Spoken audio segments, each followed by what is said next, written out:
mokonzi? Qui est Seigneur?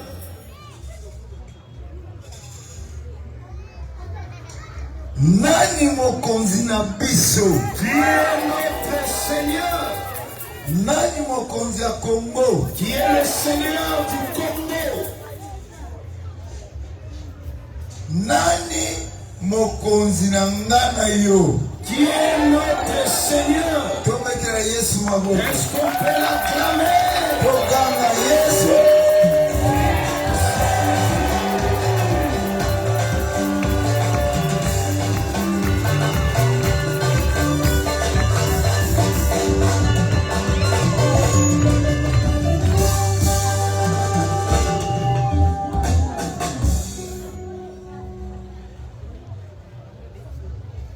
Amen. Amen. Un verset Nzela moko Biblia qui nous a été donné hier, oui pesamela kibiso mokolo mwalobi moleki que nous devons exploiter à suffisance. openza biso esengeli tosalela penza na bosimbo. Zaya kotelema. Reste debout. Ce verset, ce n'est pas une blague. Nzela oya Biblia eza eloko lisano te. Peut-être nous sommes habitués à ce verset. Tango mosusu biso tosito mesana na nzela oya Biblia. Peut-être que c'est un verset que nous utilisons à tort.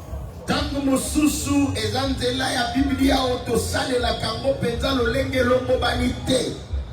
Mais aujourd'hui, Kasi lelo par la grâce de Dieu, na nzela ya ngolu ya Nzambe les choses seront simplement dites. makambo to pe biloko ekoloba mapenza na ndeka bopete nyonso. Mais ça va ouvrir tes yeux. Kasi yango ekofungola misu na yo.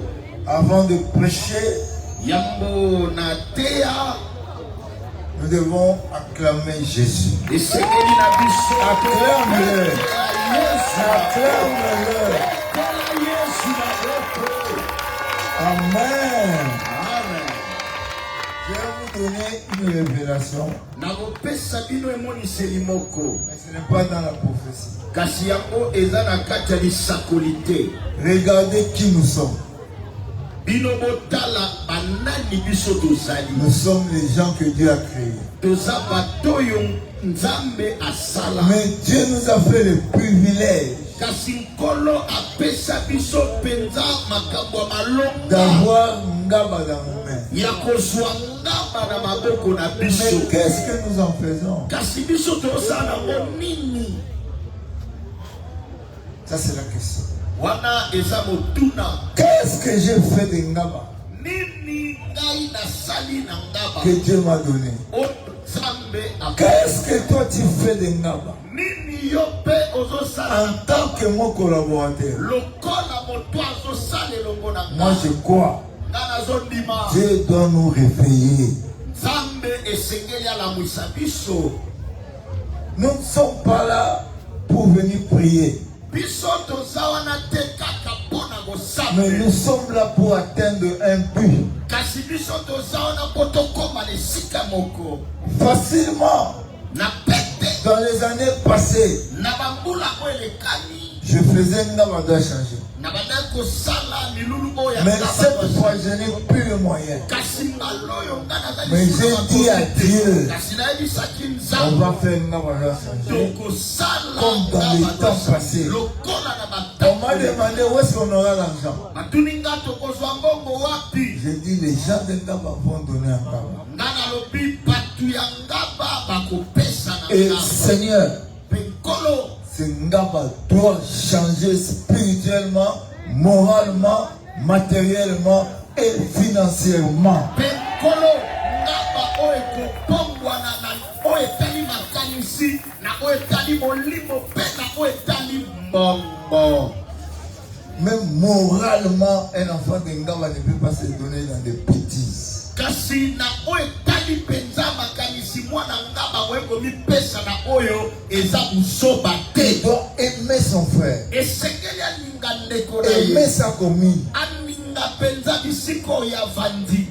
Ça, c'est Dieu qui le fera. Wana ezanzambe de mtagosala. Je dis, reste debout. Nalobi tikala ya kotelema. Je vais sortir une révélation que toi tu dois en profiter. Ngai na bimise moni selimoko esengeli yo yamba yango. Tu sais maintenant, Webi sikoyo. si je veux faire quelque chose, Soki na lingina salelo komoko. moi, Ngai. je travaille Nazo sala. comme si c'est moi qui dois obtenir ça.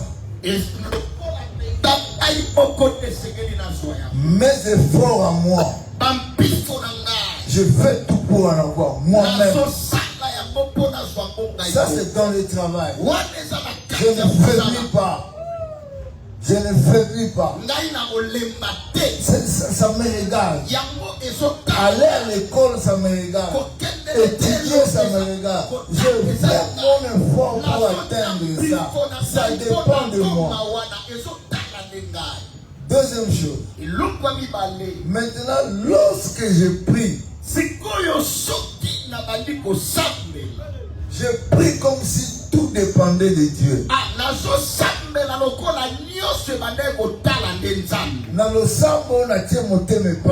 Dans la prière, c'est mettre la Mais confiance dans à le Dieu. travail, c'est moi qui travaille. Et en ce moment, il y aura un miracle. Chacun fera sa part. Oyoginga, je suis venu pour vous, vous êtes venus pour moi et pour Dieu. Assurez.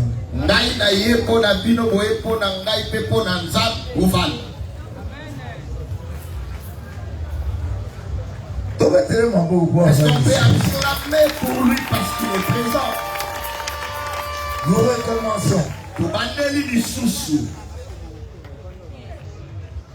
Acte chapitre 20. Acte chapitre 20. Verset 35. Verset 35. Je vous ai montré de toute manière que c'est en travaillant qu'il faut soutenir les faibles. C'est toi qui dois travailler. Pierre travaillait. Même quand il suivait Jésus, Jésus l'utilisait pour avoir par son travail. Frère, dans votre famille, ne choisissez pas celui le chef de famille. Vous serez dessus. C'est toi. C'est toi. C'est toi à qui Dieu donne la responsabilité. Pose-moi la question. Pourquoi? Pourquoi? Je n'entends pas. Parce que le Saint-Esprit vit en toi.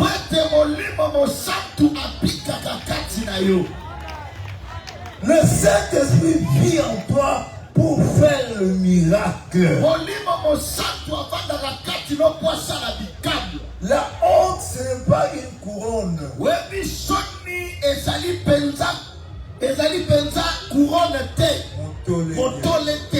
Merci. La honte, ce n'est pas une couronne pour toi.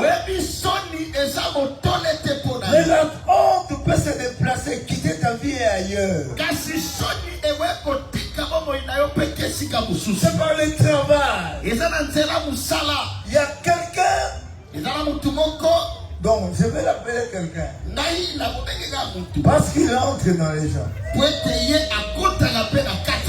C'est la paresse. Dieu t'a donné une responsabilité. Dieu a donné à David la royauté, mais avec des pauvres, avec des gens qui ont des dettes, avec des gens qui n'ont pas de possibilités. David a eu ces gens, il a régné sur eux, Ces gens sont devenus des généraux. Ces gens sont devenus des travailleurs. Ces gens n'avaient plus peur. Ils affrontaient l'ennemi.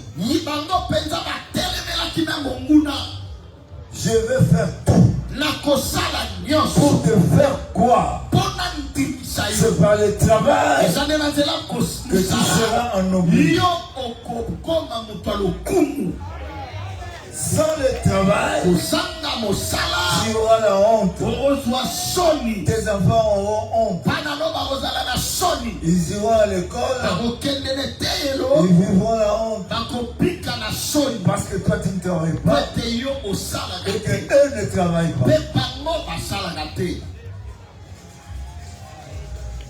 Ngaba est à 90% des paresseux, des travailleurs du vent. Moi,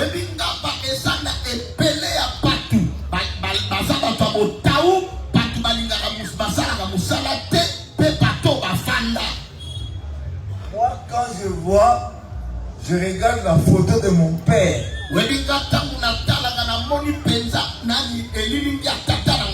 Tambou Joseph Willy, je vois un homme. Cet homme m'a fait travailler. J'étais à l'internat. Quand je viens à la ville, il va trouver son ami. Son ami était agronome. C'était un agronome des Chinois. Le papa de Serge Petit qui a déjà prêché ici. C'était son ami de l'école. Il nous amène là-bas. Ces enfants, je dois prendre des légumes chaque jour. Ces enfants, ils viendront prendre des légumes. À cette époque, on m'appelait déjà Joe Esther. On m'appelait déjà. J'étais un garçon qui voulait aussi être.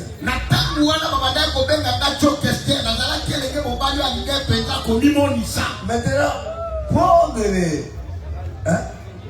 le bassin.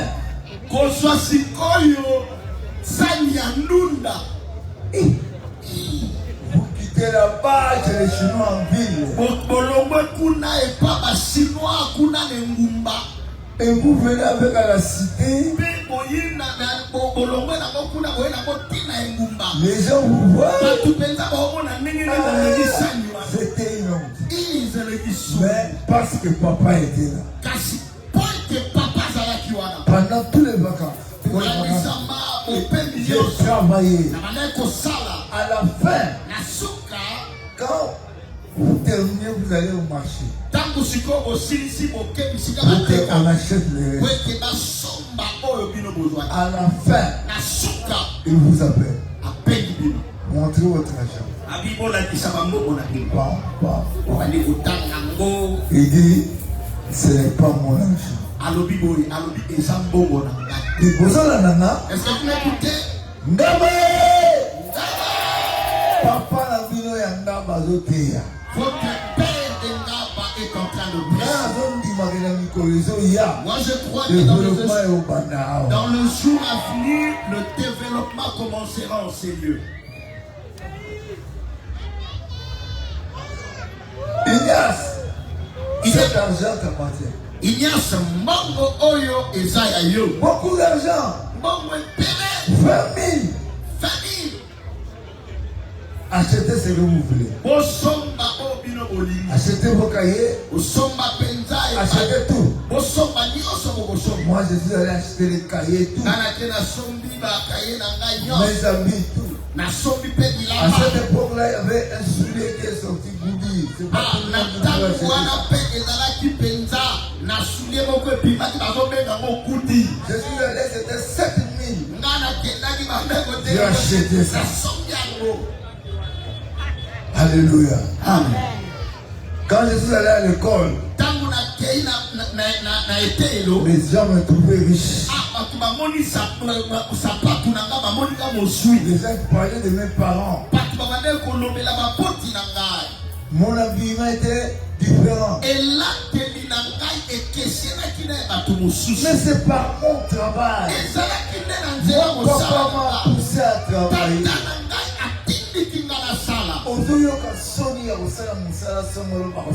Tu as honte de faire un travail parce que tu auras honte. Je vais le dire. Frère, ce qui vous a dit, mon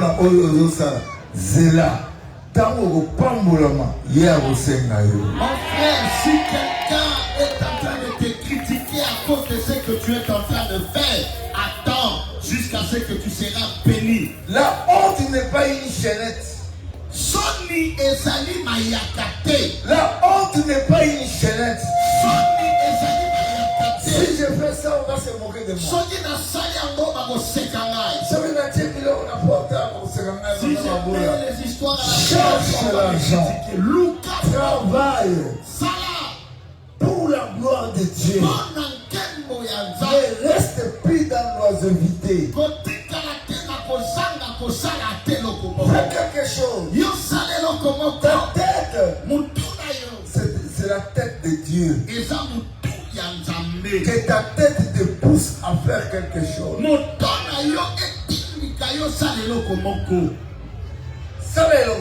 Fais quelque chose. La Bible dit quoi?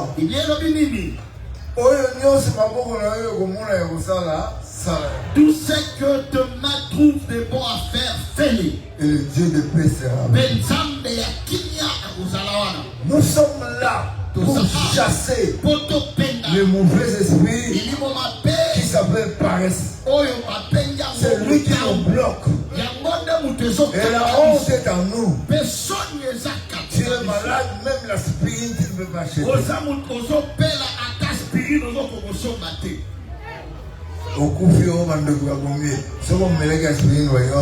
Quand tu meurs, ce sont les sorciers qui t'ont tué. Mais si tu avais l'argent pour acheter l'aspirine, tu ne devais pas. Écoutez-moi bien. Aujourd'hui, c'est le jour de la délivrance. Nous t'exorcisons. Nous chassons la paresse. Nous chassons la honte. Nous chassons la sorcellerie qui t'a sorcelé. Lelo esamu kolono ya kokangolama. Tozo penga na otau. Tozo penga na kintoki. Paul ne voulait plus de ça. Je vous ai montré de toute manière que c'est un travailleur ainsi qu'il faut soutenir les faibles et se rappeler des paroles du Seigneur qui a dit lui-même, Jésus lui-même, qu'est-ce qu'il a dit? Il y a plus de joie, plus de bonheur à donner qu'à recevoir. Jusqu'à ce qu'il n'y ait pas de changement. Nous payons les factures des gens. Mais nous voulons aussi avoir des musiciens que les gens ne voient pas, qui ne peuvent pas entrer ici. Nous devons les louer pour que nous aussi, nous voyons qu'est-ce qu'ils font. Et ces dons-là se transmettent ici.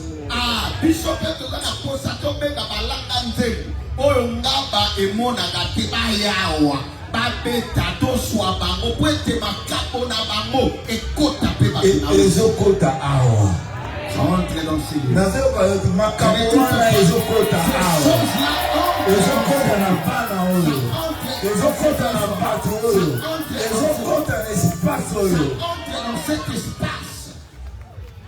Vous avez dit ces gens, ils sont comme vous. C'était un enfant de Ngaba. La musique, c'est un travail. Je lui ai dit, vous chantez toujours en Chiluba. Toujours. toujours à Tilouba. Mais toi, tu es mon maladie. Je l'ai appelé là-bas sur l'avenue Tambouloukoki, numéro 97. J'ai prié devant tout le monde. La chanson que tu vas jouer à Kimbala, ça sera connu dans le monde entier. Tout le monde était là. Je vous pose la question. Vous connaissez plus à mon passage?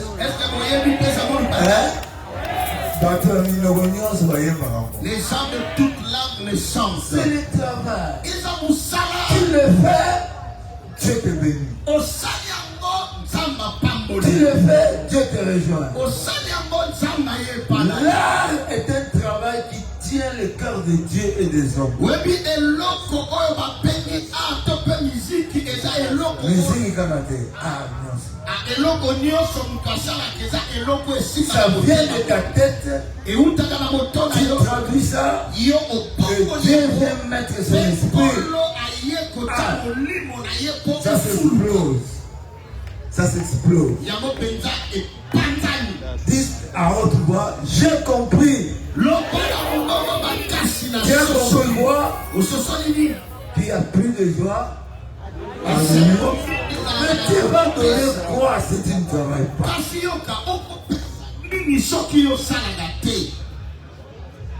Moi j'ai pris Ngaba. Le Seigneur, j'étais enseignant. Dieu m'a dit de quitter l'enseignement.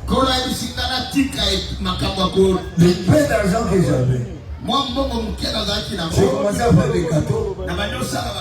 Et j'appelle les gens. Ils écoutent la parole de Dieu. Ils mangent des gâteaux. Chaque matin.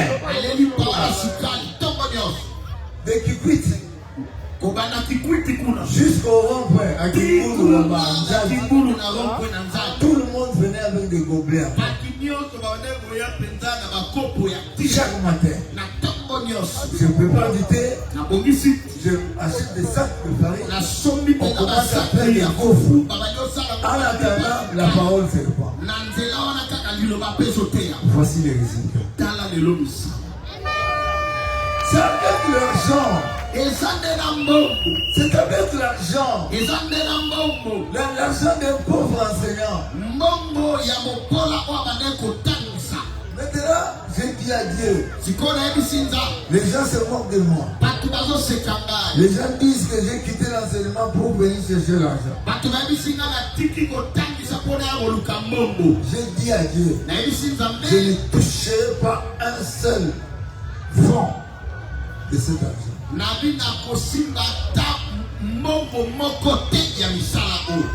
C'est cet argent qui a fait des campagnes. Chaque rue de Ngaba, il y avait des églises. Fraîchement, la parcelle de notre frère de Bouddha. Donc, partout, ici, il y avait une cellule. Il y avait beaucoup là-bas. Là-bas, de l'autre côté, beaucoup de cellules. Il y avait des gens qui m'appelaient Yongisho. À partir de ce que j'ai mis ça dans les salons. Allez, ma renommée est allée dans le monde entier. On commençait à m'appeler partout. Personne ne me donnait l'argent. Mais Dieu m'a aidé. Je parle ainsi parce que Dieu veut te réveiller. Dieu veut t'ouvrir. Sortez de l'oisiveté. Faites quelque chose. Même si tu prends un peu, ça va grandir.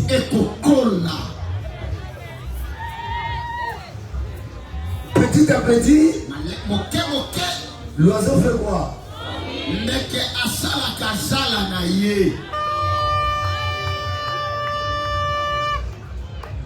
Donner, excusez-moi, c'est quel verset? Dans va dire Luc Luc combien? Luc chapitre combien? Verset combien? À qui on demande de donner?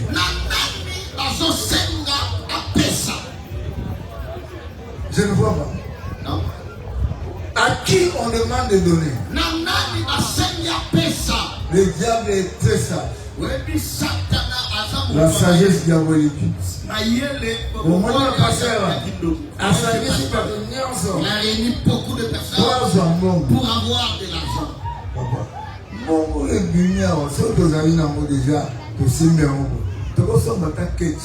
vous savez, l'argent qui est sorti ici, si on avait du coup, on pouvait même acheter les quêtes pour le mettre à la disposition de l'église. Mais tu ne cherches pas ça. Jésus dit, allez partout dans le monde entier. Prêchez quoi? Prêchez quoi? Prêchez quoi? La bonne avec quoi? Avec les Alléluia.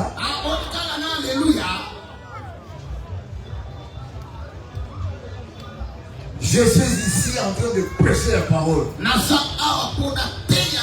Je vais dire des choses claires, simples, sans révélation. Mettez-les en pratique. Amen. Luc, chapitre combien? Non. Luc, chapitre 8.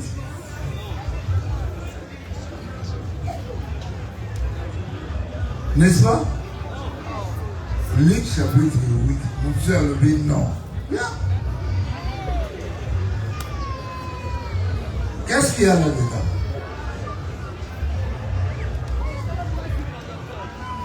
Jésus allait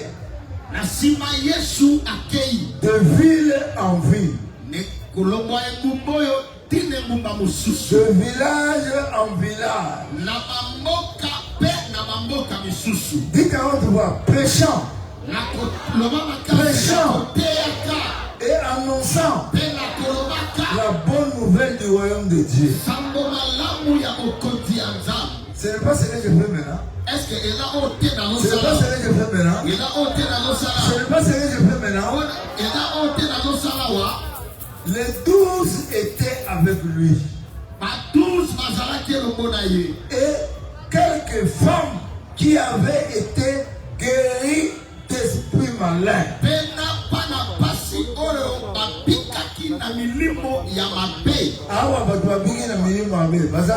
Ici, il n'y a pas de gens qui sont guéris des esprits mauvais. Il commence à nous ingérer. Et des maladies, Marie dite de Magdala. Maria, moi si Oyo Yebumba Magdala. Maria Magdala. De laquelle étaient sortis 7 démons.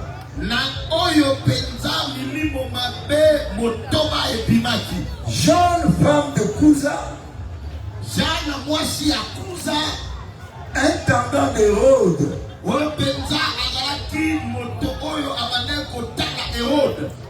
6 ans et plusieurs autres. Qui l'assistaient de leur bien. Qui l'assistaient de leur bien. Qui l'assistaient de leur bien. Amen. On sera toujours là. Cette femme Marie, Maria, elle a été guérie. Les démons sont sortis. Avec ses amis. Il y avait des gens qui étaient guéris de maladies diverses. Ces femmes accompagnaient Jésus. Jésus allait prêcher, mais Jésus n'avait pas l'argent. Ce sont ces femmes-là, avec leur argent. Ces femmes allaient avant. Ils arrangent les hôtels, les maisons où les gens vont dormir. Il trouve d'autres personnes qui vont les assister. Et quand Jésus vient, il dort là-bas. Le matin, il prêche. Les apôtres mangent. Les apôtres ne font rien. Ils sont là pour organiser. Mais quand il rentre à la maison, il y a à manger, il y a à boire. Ah, le comme pasteur, on a 10 millions. Ah, aujourd'hui, moi je vais en avoir quand parce que tout ça c'est pour le travail. Et tu fais tout pour que cela grandisse et quand tu vas mourir, qui va en profiter? Ganga, Jésus! Nasala! Je travaille pour que la bonne nouvelle soit pressée. Nous, on ne va pas abandonner. Après ceci, j'ai un voyage aux États-Unis. Quand je rentre, on va faire un cabanon de 10 jours. Là-bas, il y a 10 jours. Côté, c'est comment on appelle ça? Mateba. 10 jours. Je viens aujourd'hui, on commence demain. Après là-bas, Baoba, on fera toujours ça. Et on ne va pas se fatiguer. Maintenant que nous sommes en train de prêcher ici, il y a des gens qui sont délivrés. Il y a des gens qui laissent les mauvais chemins. La gloire de Dieu descend quand l'évangile est programmé.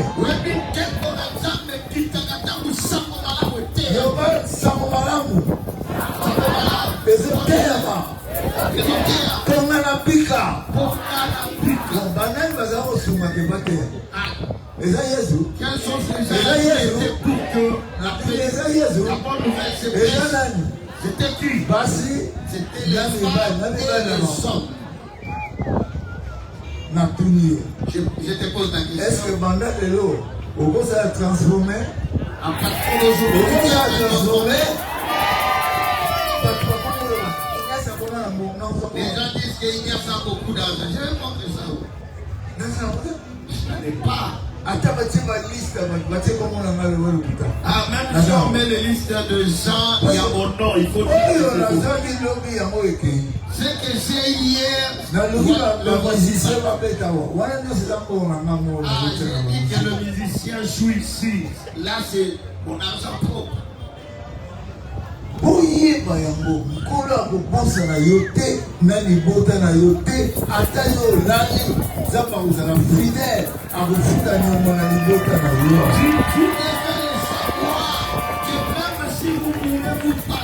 Dieu restera fidèle pour payer votre dette. Sans argent, il n'y a pas d'évangélisation.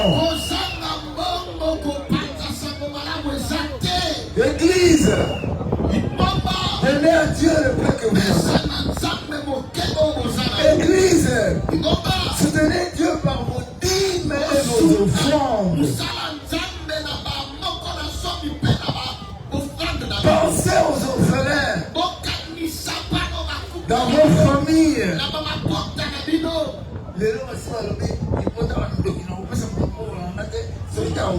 Aujourd'hui, parce que nous avons aujourd'hui, il y a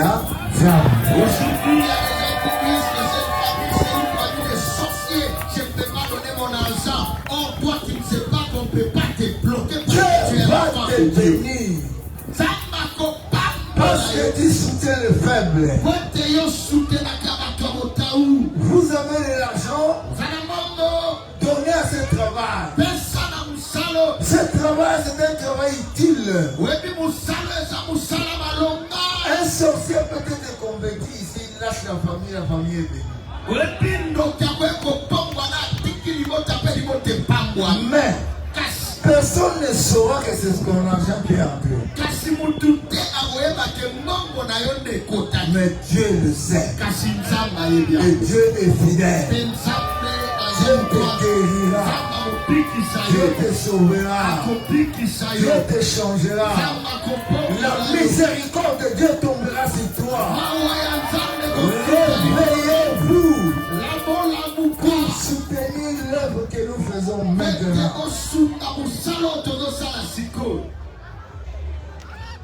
Nani Mokozie.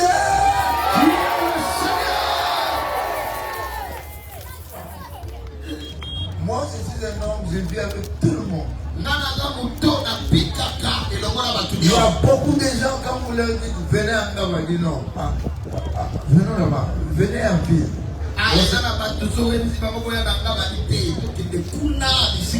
Mais je dis ceci. Avec le travail que nous allons faire, les gens viendront voir qu'est-ce que Dieu fait avec vous.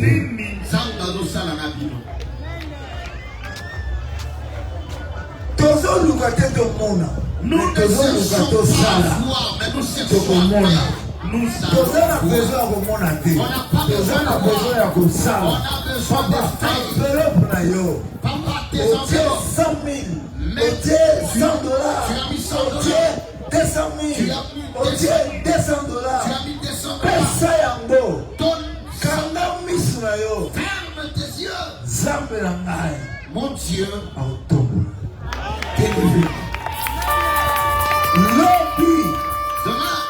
Lobby, les amis. Demain c'est quoi? Mardi. C'est mardi. Lundi. Non, si ça m'a dit au lundi. Je veux terminer. Pendant le lot, au Yoki, causer la terre. Comme tu as écouté 100 000 enveloppes. Pour 100 000. $100 enveloppe. $100 dans l'enveloppe. Amen. Et toi.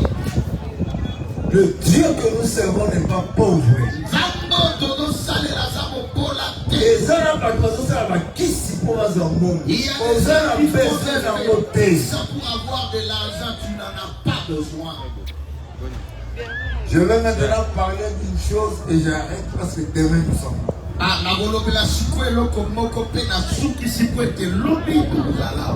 Bien.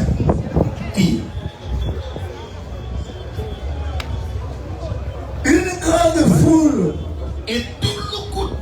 s'étant assemblée et des gens venus de diverses villes auprès de lui. Et il dit cette parole. Un semeur sorti pour semer sa semence.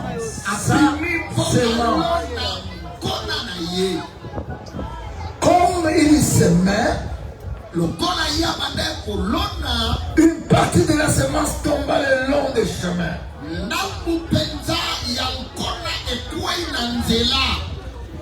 Elle fut foulée aux pieds.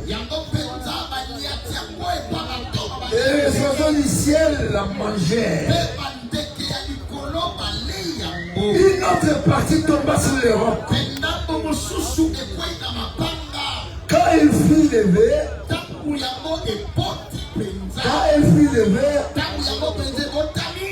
elle sécha. Elle sécha parce qu'elle n'avait point d'humilité. Une autre partie tomba au milieu des épines. Et les épines crurent avec elle et l'étouffèrent. Une autre partie tomba dans la bonne terre. Quand elle fut levée, elle donna du fruit au centuple. Après avoir ainsi parlé, Jésus dit à haute voix que celui qui a des oreilles pour entendre, entende.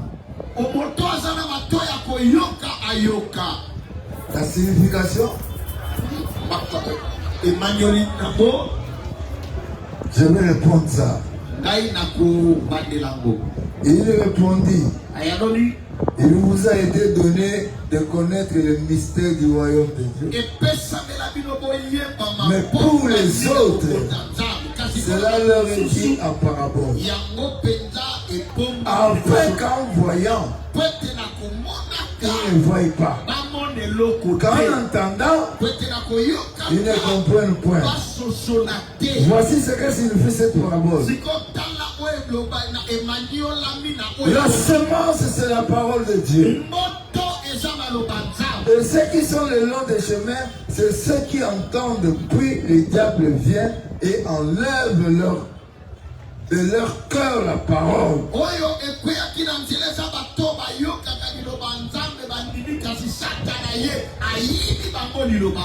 De peur qu'ils ne croient et soient sauvés. Ceux qui sont sur le roc, ce sont ceux qui, lorsqu'ils entendent la parole, la reçoivent avec joie. Mais ils n'ont point de racines. Ils croient pour un temps. Et ils succombent au moment de la tentation. Ce qui est tombé parmi les épines, ce sont ceux qui entendent, qui ont, ayant entendu la parole de Dieu,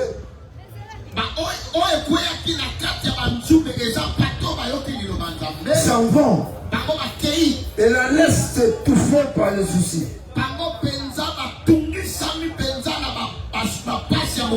Les richesses et les plaisirs de la vie. Ils ne portent pas, ils ne portent point de fruits qui viennent à la maturité. Ce qui est tombé dans la bonne terre, qui carotte voit bonne terre,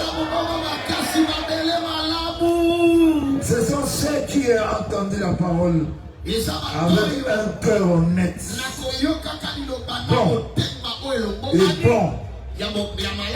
La retiennent et portent des fruits avec excellence. Personne, après avoir allumé une lampe, ne la couvre d'un vase ou ne la met sous un lit, mais il la met sur le chandelier afin que ceux qui entrent voient la lumière. Car il n'est rien de caché qui ne doit être découvert.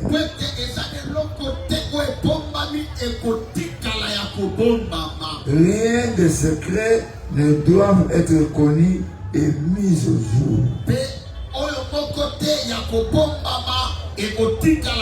Prenez donc garde à la manière dont vous écoutez. Car on donnera à celui qui a.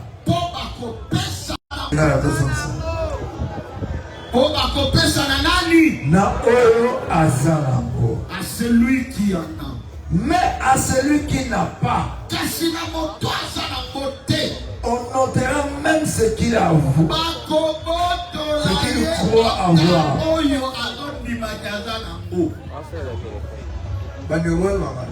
Les frères, écoutez. Le bas, colonna. Colonna. Le temps de s'aimer, c'est maintenant. Tu récolteras guérison. La guérison. Tu récolteras santé. La santé. Tu récolteras Esengo. la joie. Tu dois savoir. Tout ce que tu dis ici. Nous n'en avons pas. Je te donne la réponse. Bon, qui n'en a pas ici? Élève quand même. Est-ce que tu en manques? On notera même ce que tu crois en avoir. Va ôter. Ici, je presse. Bon, monsieur, le verre est en français. Pour moi, Maman moko awa nazoke na Nigeria. Il y a une maman quand je partais au Nigeria. Pour la Kenya oyoka itaosa. Parce que je partais écouter. Je n'avais pas d'argent. J'ai envoyé ma wika qui est là. Par ces mamans. Dites-leur de me. Quand je vais partir en rentrant, je vais rembourser. Ils ont pris ma wika comme s'ils partaient voler. Ils l'ont pris. 2 jours sont passés. Quelque chose est passé. Les volets sont entrés dans cette maison. Ils ont volé $4,000 en dollars. Et l'autre là, c'était en Zaïre.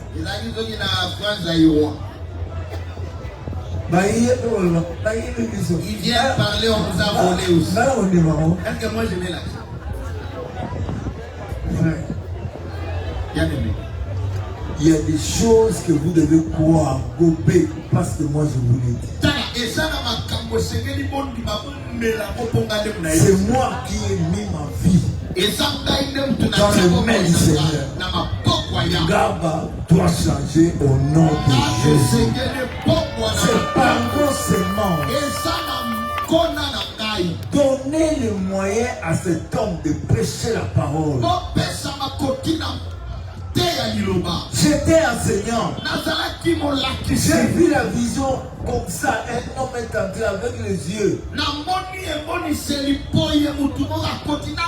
Il m'a dit tu n'enseigneras plus les enfants. Tu vas enseigner les gens. Vous avez cet homme que Dieu a mandaté. Ouvre-toi, réfléchis. Dieu a beaucoup de miracles à faire avec toi. Dieu veut changer ta vie. Frère, on enseigne la parole. Il y a 4 groupes. Il y a des gens qui ne vont pas écouter. Mais il y a des gens que Dieu a préparés pour écouter. Il y a des générations ici. Il y a des Israéliens ici. Il y a des morts ici. Morts aux États-Unis. Partout. Il y a mes enfants partout dans le monde. Mais il y a aussi des ceux qui sont là en train d'abîmer le travail. Réveille-toi. Jésus vient maintenant. Vivez dans la sémence. Ça, c'est une période. Pasteur, réveille les membres de ton église. Si tu veux, c'est le temps de sémence. Dieu a dit à celui-là qu'on appelle Noé, le temps de sémailles et de moissons, nous passerons. Le Banzambe, merci. Dis Dieu merci. Donne-moi le cœur de s'aimer. Au nom de Jésus. Que mes yeux s'ouvrent. C'est la parole de Dieu qui change la vie. Enlève-moi dans des choses inutiles. Que j'aille le souci de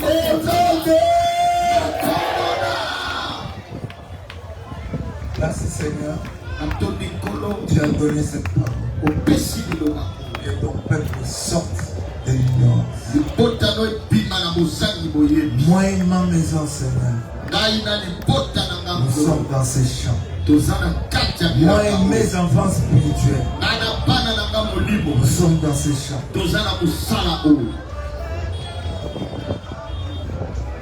Paul, viens. Moi j'ai terminé. Ne manquez pas. Vivez pour s'aimer. Ne sois pas distraits par des richesses. C'est écrit là-bas, Luc 8, allez lire ça.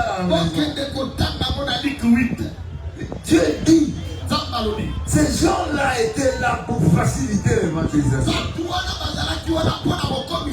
Il y a des gens qui vendaient leurs biens pour que l'évangile soit effectif. Et même te connaît. Joue le rôle. Gamba n'est pas une commune de pauvres. Gamba c'est un champ missionnaire. Alléluia. Tellement te semble. Tellement te semble. Tellement te semble. Tellement te semble. Soyez transformés.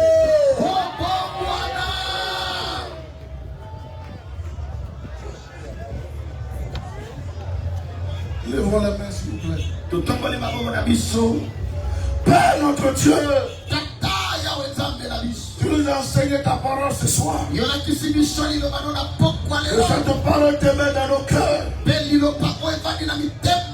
Que le cœur de pierre soit brisé ce soir. Que nous avons des cœurs de chair. Sensibles pour obéir à ta volonté. Tu nous as révélé ce soir. L'accomplissement de notre destin dépend de la sémence. Donne-nous la force de semer. Donne-nous l'esprit de sémence. Afin que nous voyons ta gloire dans notre vie. Père, Père, Père, nous sommes entre tes mains. Sois avec nous. Instruis-nous davantage. Instruis-nous davantage. Et bénis ton serviteur. Ramène-nous à la maison. Permets qu'on revienne encore demain. Au nom de Jésus. 3 fois Amen. Amen. Amen. Amen.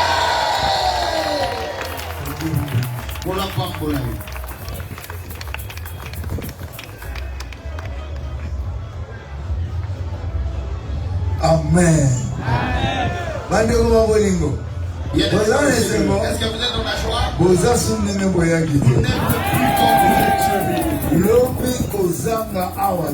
demain ne manquez pas au Seigneur. Jusqu'au 20. Tu seras transformé. Lève tes mains.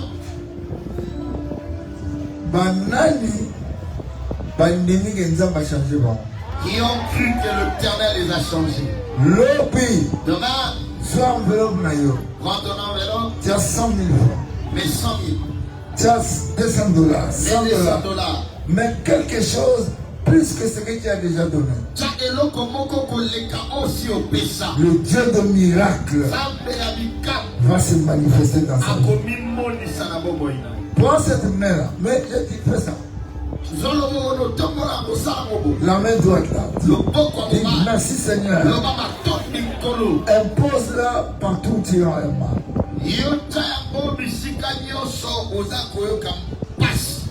Ne prie pas, moi qui prie. Dieu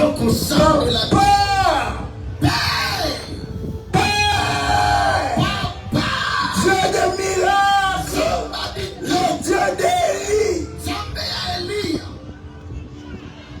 Transforme-nous. Que le corps malade soit guéri au nom de Jésus.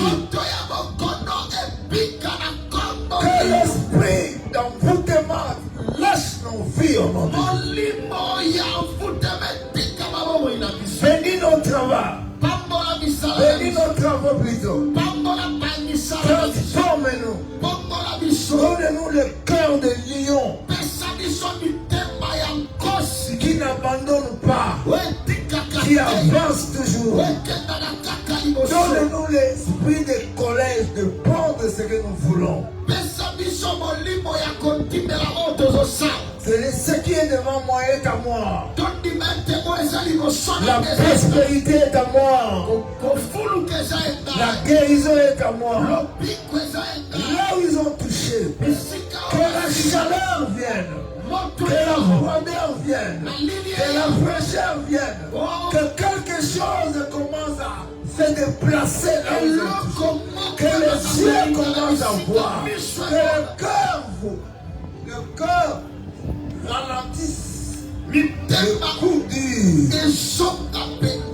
Il y a des gens qui avaient les cœurs malades qui sont guéris maintenant. Au nom de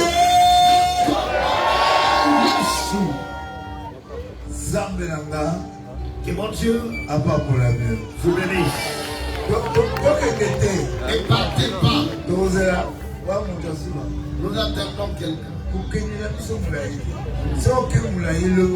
Ne nous amenez pas loin.